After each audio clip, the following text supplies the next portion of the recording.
Pesquisa aponta os motivos para os jovens empreenderem no Brasil. Comida sobre rodas. Empresários apostam nos food trucks como alternativa para empreender. Com a crise financeira, cai a procura por salões de beleza na capital. Futebol feminino conta com incentivo para Libertadores e Copa Sul-Americana. Na terceira avenida mais perigosa da capital, PUC investe em serviço de segurança para estudantes da universidade. Fé e renovação. Via Crucis inicia a quaresma na PUC com jornada de conscientização. Essas e outras notícias você confere agora no Famecos News. Fique com a gente!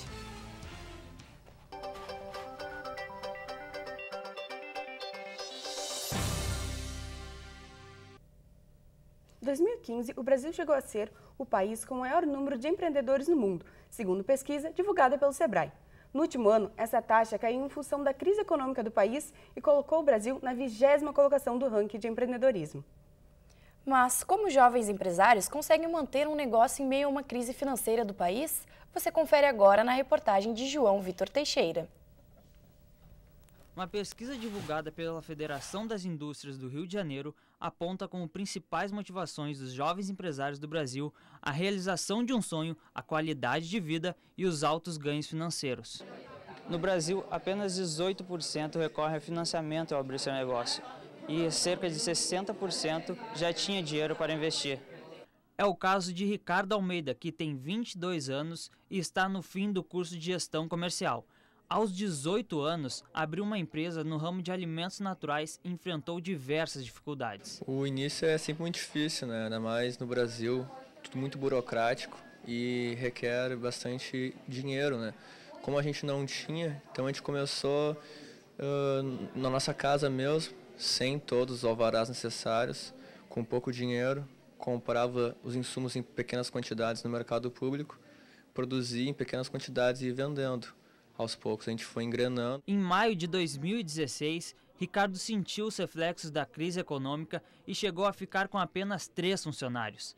Porém, no final do ano passado, conseguiu novos sócios que lhe ajudaram a reerguer a empresa com investimentos financeiros e ideias inovadoras. Buscar um financiamento externo para poder ampliar a produção, reduzir custos e voltar para o mercado daí. Que antes a gente tinha apenas um produto, aumentando o mix com produtos diferentes, que buscando o funcional que o cliente queria, a gente conseguiu dar a volta por cima.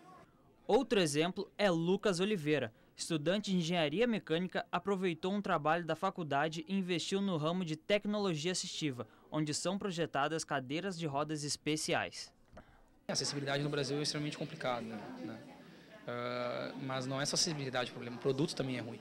Lucas busca inovar em meio à crise e se apoia no fator social de sua empresa, investindo em parcerias de peças e suportes para as cadeiras. Eu senti o tanto da pancada, né? Eu comecei em novembro do ano passado a empresa.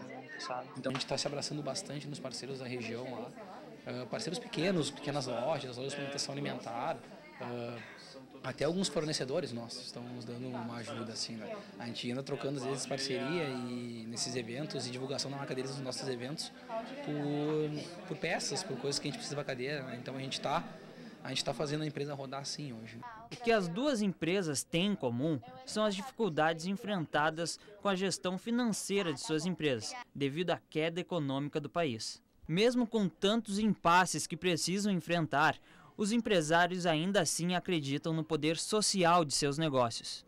Então a minha maior realização é essa, né? Sentir que eu estou ajudando os usuários desse tipo de produto e eles têm uma maior qualidade de vida e também o direito de ir e vir, que eu acho que para eles é o principal ponto.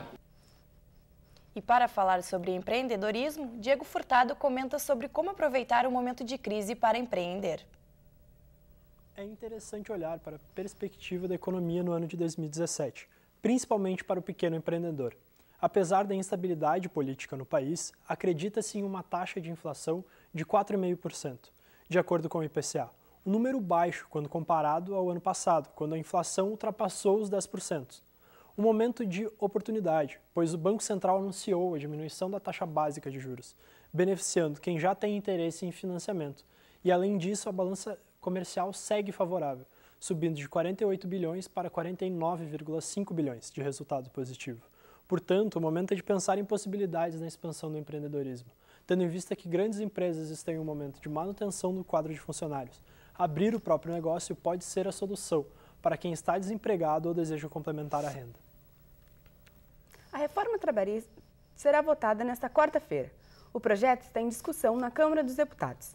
Para aprovação do projeto, é necessária maioria simples, ou metade e mais um deputado presente na sessão. O projeto de lei altera diversos pontos da consolidação das leis trabalhistas, a CLT, como o parcelamento das férias e estabelece a possibilidade de 12 horas de trabalho. Caso seja aprovada na Câmara, a reforma vai para o Senado. E falando em reformas, o presidente da Câmara dos Deputados, Rodrigo Maia, afirmou que não vai atender novos pedidos de alteração no projeto da Previdência. Uma das alternativas que está sendo analisada é a diminuição da idade mínima de 65 anos para homens e mulheres. A ideia é que o texto seja discutido durante a semana e que se vote dia 2 de maio. O governo admite que a votação pode ser alterada para o segundo semestre do ano. A democracia foi o tema da 30ª edição do Fórum da Liberdade, que aconteceu na PUC, aqui em Porto Alegre. Cerca de 2.000 pessoas participaram dos 2 dias de palestras no Centro de Eventos da PUC. Entre os 20 palestrantes estavam o prefeito de São Paulo, João Dória, e Davi Velez, fundador do Banco Nubank. Um dos temas mais abordados foi o futuro e as perspectivas do Brasil. Prepare o seu bolso. Quem usa o transporte público na capital vai pagar mais caro pela passagem.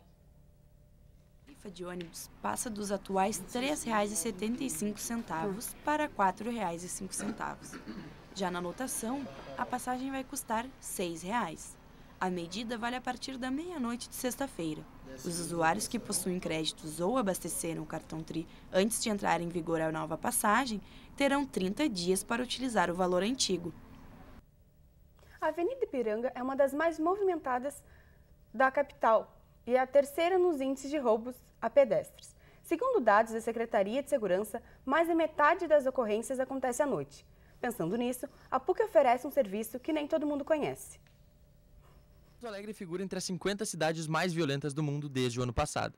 Segundo dados do Instituto Igarapé, a capital gaúcha tem mais de 40 homicídios por ano para cada 100 mil habitantes.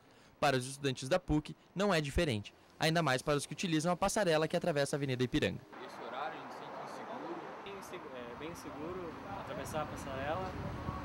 Todo dia tem que pensar 2 vezes, olhar 2 vezes. Eu me dou conta que tem câmeras e por isso eu me sinto segura. O que os estudantes não sabem é que desde 2011 a universidade conta com uma equipe paisana que faz a segurança no entorno da passarela. O segurança pediu para não ser identificado. Presente desde o início do projeto, o policial militar confirma que o maior número de roubos é de aparelhos celulares. Nossa maior preocupação na passarela da PUC foi com a saída dos alunos.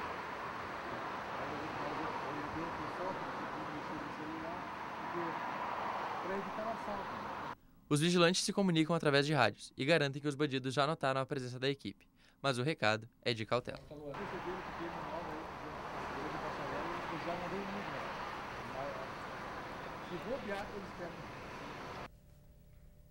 A comida vendida sobre rodas é cada vez mais popular em Porto Alegre.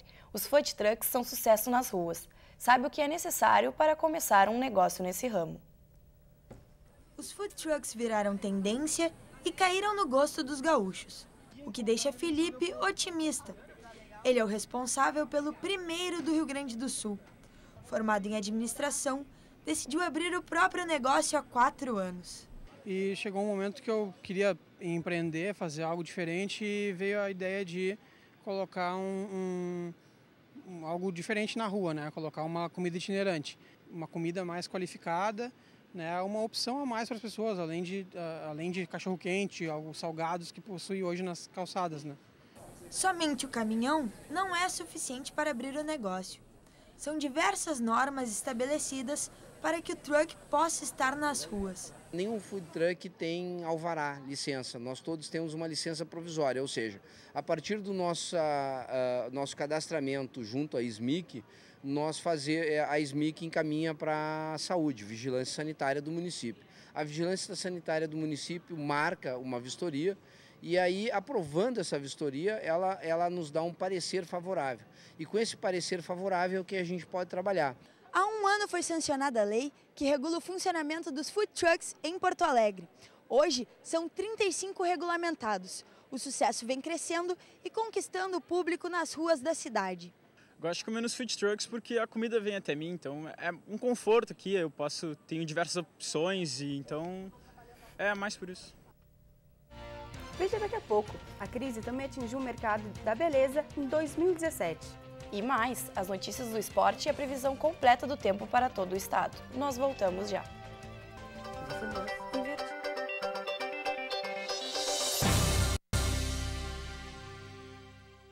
Invertiu o negócio.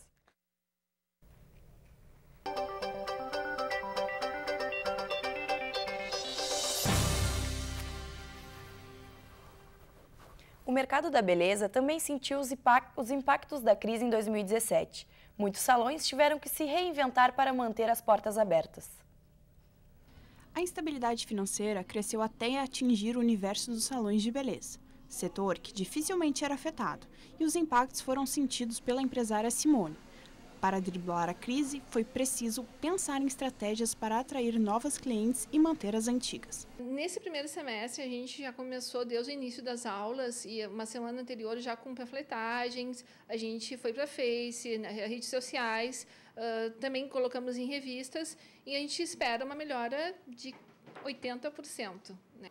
No ano passado, 166 salões de beleza fecharam as portas em Porto Alegre.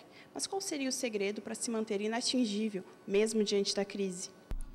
Nem tudo está perdido. Para o especialista de marketing Eduardo Chaves de Souza, alguns passos podem ser seguidos para sobreviver em meio à instabilidade econômica. Bem, sempre dizemos que uma crise ela beneficia alguns, né? Alguns saem com mais facilidade da crise por algumas qualidades, como, por exemplo, renovação constante.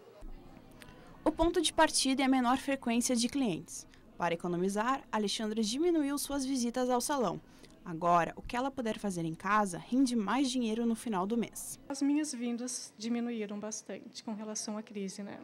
Então, que nem um exemplo, eu vinha 3, 4 vezes ao mês, hoje eu venho 2 vezes, diminuí pela metade.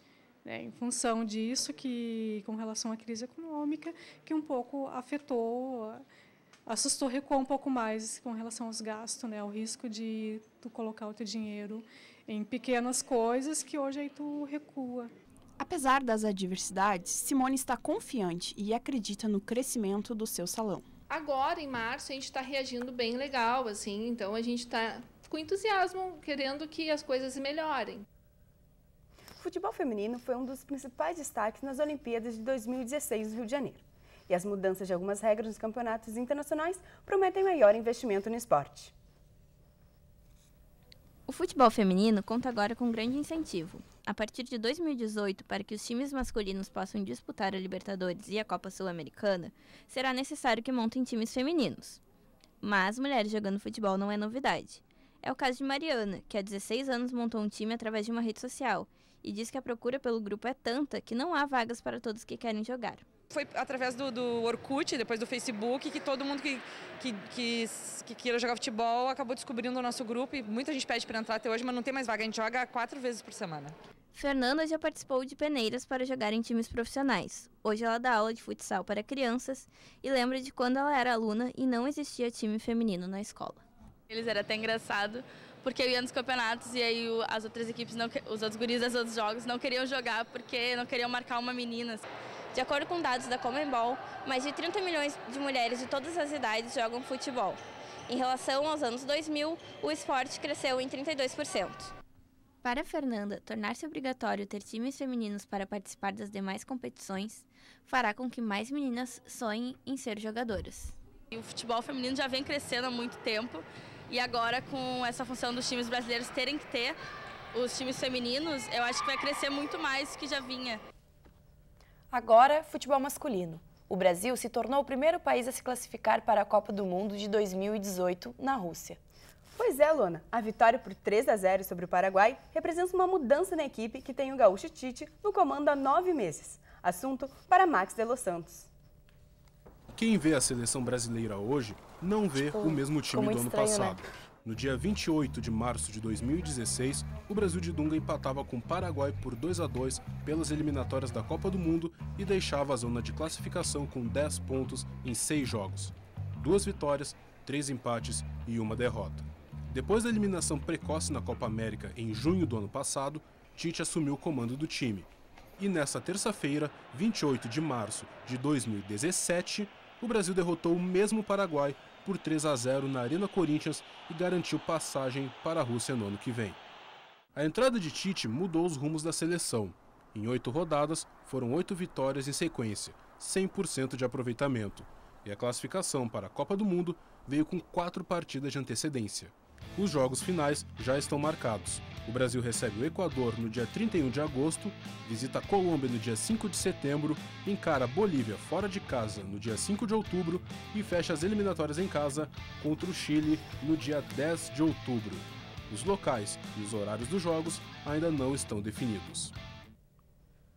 Vamos ver agora como vai ficar o tempo para esta quarta-feira em todo o estado. A Letícia Monteiro tem mais informações. Boa noite, Letícia. Boa noite, Luana. O tempo se mantém instável no Rio Grande do Sul. Vamos conferir nos mapas. Em Pelotas, na região sul do estado, o dia vai ser um pouco cinzento, com mínimas de 20 e máxima de 24 graus. Já em Santa Maria, o tempo será chuvoso, com máximas de 27 graus e mínima de 17. E o sol vai aparecer no norte do estado. Passo Fundo terá máximas de 24 graus e mínima de 15. Em Capão da Canoa, o tempo será chuvoso. A mínima é de 21 graus e máxima de 24. Na capital dos gaúchos, o céu ficará encoberto com máximas de 27 graus e mínima de 18. E essas temperaturas que nós vimos nos mapas não devem se manter. Com o avanço do outono, a tendência é que elas caiam bastante. Mas essas informações eu te atualizo ao longo da semana.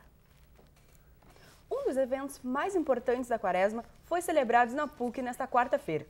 O dia foi de relembrar os ensinamentos de Cristo na Via Sacra.